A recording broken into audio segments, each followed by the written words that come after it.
Hey everyone, this is Derrick Broze with the Conscious Resistance Network, and I'm back in Texas at the Exit and Build Land Summit with the man himself, JP Sears. How are you doing? Derrick, I'm good, and thank you for having me on, brother. Thank you for talking with me. You just got off the stage sharing your words of wisdom, and there's a few things I want to get into with you. First off, just your way of approaching communicating ideas, I think, is really beautiful. You know, you started out first mainly like explicitly with comedy, but you're kind of veering into sort of almost some Carlin territory where it's philosophical, but it's funny while you're talking about it, and you're just sharing real ideas.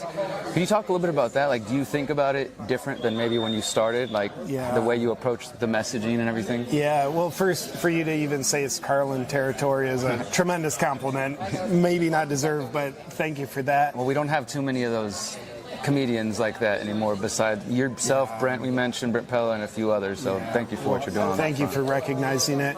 So how I use comedy to express a deeper message, it actually hasn't changed. The content has changed, and hopefully I've gotten better, more resolved, more in touch with my values, and more bold with the message.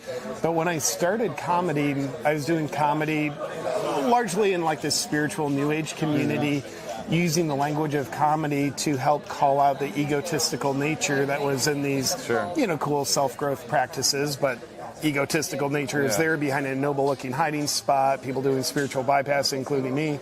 So now I basically use that same formula, wanting to shine the light of awareness on truth, best I can see it, and use a sort of satire to slice through the psychological lies, hypocrisy, and corruption that we either tell ourselves or are told to us. And the reason why I use the language of comedy is, one, comedy is humor. It's just a very natural thing for me. It's part of my calling. And two, I think what it does is it helps the message get past someone's psychological defenses that doesn't want anything to change, so it likes to reject a message. But because it's comedy, it looks playful, so the message can oftentimes get into a person's mind, not to brainwash them, but so that they can actually consider it. It's kind of like how I use comedy is, if you've got to give your dog a pill, you wrap it in meat so the medicine goes down. So that's how I look at my purpose of using comedy. Did you ever think that your comedy would end up being a news source for some people? No, and it scares me. Anytime I hear people like literally say, JP, I get my news from you, I'm like, don't. But also I can understand, and people have shared that with me enough that I realize, okay, there's people also look to me for information, not that I claim to be a important source of information.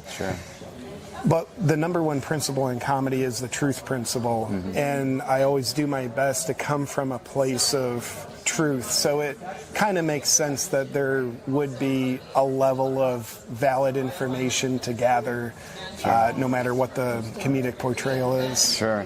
So let's talk about the last few years. Last time I saw you do comedy in Houston. We talked really briefly. You were with Brent, summer 2020. The venue you were at was requiring masks for us to even get in to see you. I remember that. And you've been on this amazing journey. You were already doing things, you were already getting attention before that for like the ultra spiritual and stuff. But along this journey, you've also taken a lot of heat. I'm sure you're familiar with the Conspirituality podcast and book and all that, where they like to frame it as they're exploring the intersection of the far right and the yoga and, all this. I'm kind of in the same thing, the conscious resistance. We're far right now. But, I mean, you have been on a journey, I think. Everything's far right at everything this point. That's not whatever they say is Not far narrative. right. But let's talk a little bit about, like, what was your your political journey? I mean, did you consider yourself a political guy before all this, like before COVID? And before COVID, I considered myself the opposite of political. I couldn't even tell you what Democrat and Republican meant, didn't know any difference. I had zero interest in any level of politics, which in a way was good because there's a lot of crap, but also I had a lot of ignorance, wasn't really aware of some of what's going on at a societal level. But when COVID happened, and pretty quickly I figured out, I don't think this pandemic's about a virus. And then freedom becomes, it starts hanging in the balance, and freedom became a politically divided issue in the United States of America, which blew my mind. Yeah. And seeing freedoms get eroded, it woke me up to realize freedom's my number one value. And I felt the call, I need to stand up and represent freedom and call out lies, hypocrisy, and corruption that are fed to us as truth that threaten our freedom. So because freedom became a politically divided issue, freedom's just in the arena of politics. Yeah. So that's basically what got me into it. Just by defending the basic principle of what the country is supposed to be about, right? 100%. So that journey, I've watched some different reports from the mainstream that try to call you far right, and I know around 2020 they were basically trying to equate or connect you to the Trump campaign and some different events you were at. Do you and now I saw you were just in Austin here a couple days ago at the RFK rally. Yeah. I saw a video you endorsed RFK for president. Like, what can you speak about that? Like, what drew you maybe to Trump first, if that was accurate, Yeah. and what you feel is calling you towards RFK? Well, I really like Trump and RFK. I really do. I personally wish they'd run on the same ticket. I don't know that would be compatible for them. But what initially turned me on to Trump was, honestly, it was COVID. I was never like Trump's evil and bad. I never really fell for that. But I got some propaganda in my head about him. When he's elected in 2016, I was a sheep. I was like, okay, yeah, they say he's bad. They say they say he's racist, and I never really questioned it or looked for my own evidence. But then during COVID, you started to see in the establishment everyone who was against Trump. And they were all the people that I would deem they're not worthy of my trust. Sure. And then I start paying attention to what Trump's saying and doing, and it really seemed like he had the best interests of the people in mind. I didn't like his thing with Operation Warp Speed. I don't agree with... Sure. He's still defending the vaccines today. It's ridiculous. Yeah. I don't agree with anyone on everything, Sure. Including RFK and Trump.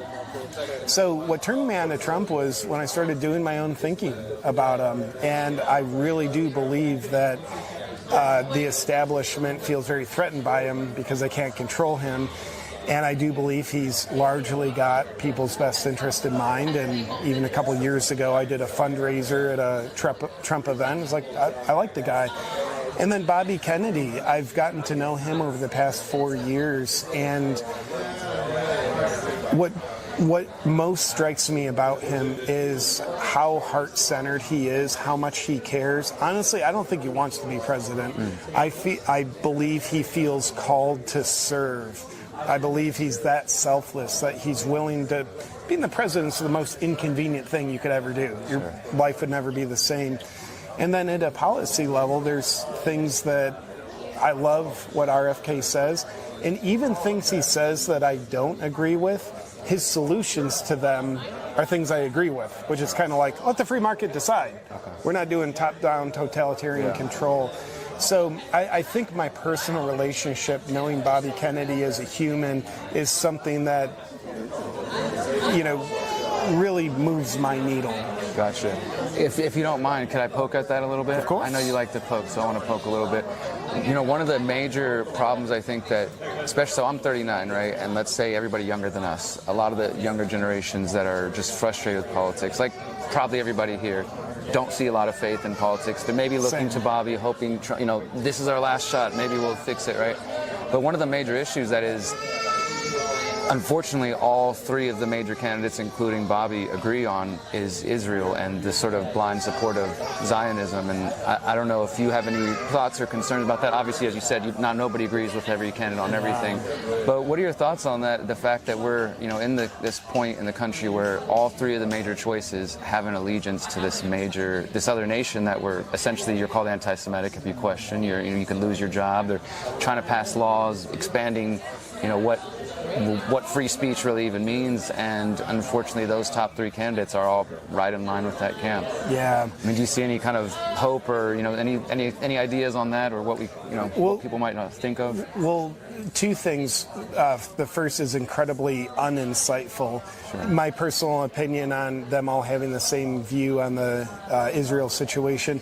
I don't know nearly enough about the history of Israel and Palestine to have any level of educational opinion. So I won't pretend like I do. Sure.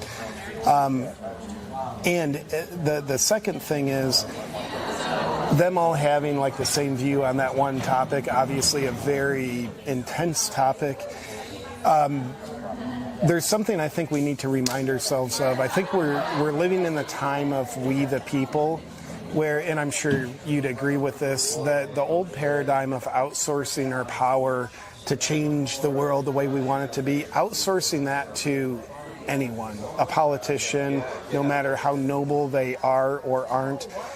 I think that's the old paradigm. And I think what's most important is people wake up and realize we the people have had the power all along. Absolutely. We just forgot it. So expecting a president or a candidate to create the change we want, I think is still a mindset where we're giving our power away. Now, as an individual, whatever your view is of Israel, like obviously one individual is not going to change that, and I won't pretend to know how to reverse engineer how we the people can change whatever the best solution is. But the reminder is we the people have the power, and don't outsource our power to a politician, even if they were noble. So would you say it's a fair statement then to say, even though you have some support for Trump and you're supporting Bobby, what you said is also true? You still don't think people should be putting their faith in thinking electing a president is magically going to fix everything? 100%. Yeah, I'd say like 10 with a perfect politician. Yeah. Maybe that's 10%. Yeah. That's one human working within a system that's fairly corrupt. The system that assassinates presidential candidates, that does false flag events, that did COVID, all this stuff. And when you say that, even me saying, maybe they could do 10%, that seems unreasonably high, to be honest. But yeah, even someone who is, like I think Bobby Kennedy's salt of the earth, it's like, 99% is probably on our shoulders. Yeah, I mean, that's like really, obviously you're here speaking, but for those at home who don't know, this conference, this event, and we put on another event in January called the Greater Reset. It was a response to the Great Reset. And we said, all right, they're going to meet for 5 days. We're going to meet for 5 days and talk about farming, decentralized technology, spirituality, and like give people solutions. Most of the people who are coming here if they're still voting, it's like, they're doing it begrudgingly. And there's resentment. Yeah, exactly. Okay, I'll try. But most of us have come to the point of realizing, like, the solutions are in our communities. Like you said, the power is still within us, and it's just we've been outsourcing that for so long. And now some of us are kind of coming back to that and realize, like, okay, if this system is failing or so corrupted, then what path is there for us? And they're thinking of their Agenda 2030. What's our Agenda 2030? What's our plans? And so that's why, obviously, a lot of people are coming to Texas and looking for land and really trying to think about how we're going to take care of our families into the future. But I love the way you see that, the way you articulate it. We're trying the best we can, and really I appreciate everything you do, brother, with the comedy and using your voice the way it is, because we all have a gift, and you clearly have a gift, and it's meant to be shared. So remind everybody where they can find you at. Yeah, you can find me at my website, awakenwithjp.com. It's got everything and all the links, and if you find me offensive, then you'll want to avoid awakenwithjp.com. All right, everybody. Until next time, remember, you are powerful, you are beautiful, and you are